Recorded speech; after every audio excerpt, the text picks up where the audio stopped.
বুধবারও জামালপুর সীমান্ত দিয়ে একজনকে পুশ ইনের চেষ্টা করেছে বিএসএফ। এ নিয়ে গেল এক সপ্তাহে শতাধিক পুশ ইনের চেষ্টা করলো সেখানে, তবে বিজিবি এবং এলাকাবাসী বিএসএফ এর সেই চেষ্টা ব্যর্থ করে দেয়। ওদিকে সীমান্ত উত্তেজনার মধ্যেই জেলার দেওয়ানগঞ্জের রহিমপুর পরিদর্শন করেছেন ৩৫ বিজিবির অধিনায়ক। এ সময় তিনি বিজিবিকে সহযোগিতার জন্য স্থানীয়দের ধন্যবাদ জানান। আনসারি সুমনের তথ্য এবং ছবিতে বিস্তারিত।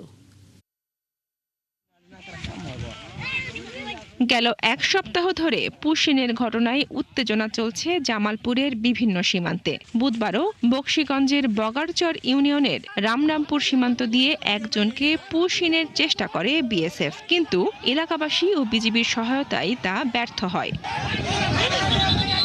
সীমান্তবাসীর একের পর এক এমন তৎপরতায় কৃতজ্ঞতা জানাতে বুধবার দেওয়ানগঞ্জের রহিমপুর সহ বিভিন্ন এলাকা পরিদর্শন করেন ৩৫ বিজিবি অধিনায়ক লেফটেন্যান্ট কর্নেল হাসানুর রহমান। আপনারা সকাল থেকে আমাদের সাথে ছিলেন, আমরা খুব খুশি, ফাইন।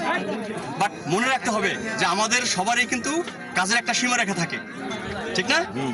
সীমান্তে আসতে পারে কারা? শুধুমাত্র বিজিবি আসতে পারে, বিজিবি ছাড়া কেউ কিন্তু আসতে পারে না। এখন আপনারা আসছেন, আমাদের সাথে ছিলেন, খুব খুশি হয়েছি আমরা আপনাদেরকে ধন্যবাদ জানাই। বিজিবির পক্ষ থেকে জানানো হয়, জেলার 15টি বিওপির প্রায় ৭২ কিলোমিটার সীমান্তে নিরাপত্তা বাড়ানো হয়েছে। পাশাপাশি শূন্যরেখা থেকে দূরে থাকতে মাইকিং করা হচ্ছে। ভারত একজন লোককে ঠেলে দিয়েছিল বাংলাদেশের সীমানায়, বিজিবি এবং এলাকাবাসী তা প্রতিহত করেছে। এখনো সীমানায় থমথমে অবস্থা বিরাজ করছে। যে বর্ডার দিয়ে আমাদের ক্রস দিয়ে ভারতের নাগরিক পাঠাই দিছে, আমরা অনেক দিন হাতে আমাদের ঘুম নাই, আমাদের কোনো শান্তি নাই। আমরা বিটিআরের পক্ষে আমরা 24 ঘন্টা আছি।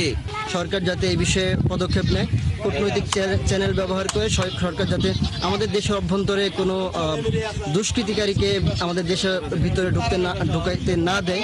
বিজিবি বলছে, সীমান্তে যে কোনো ধরনের অনুপ্রবেশ ঠেকাতে তারা সর্বোচ্চ সতর্ক অবস্থানে রয়েছে।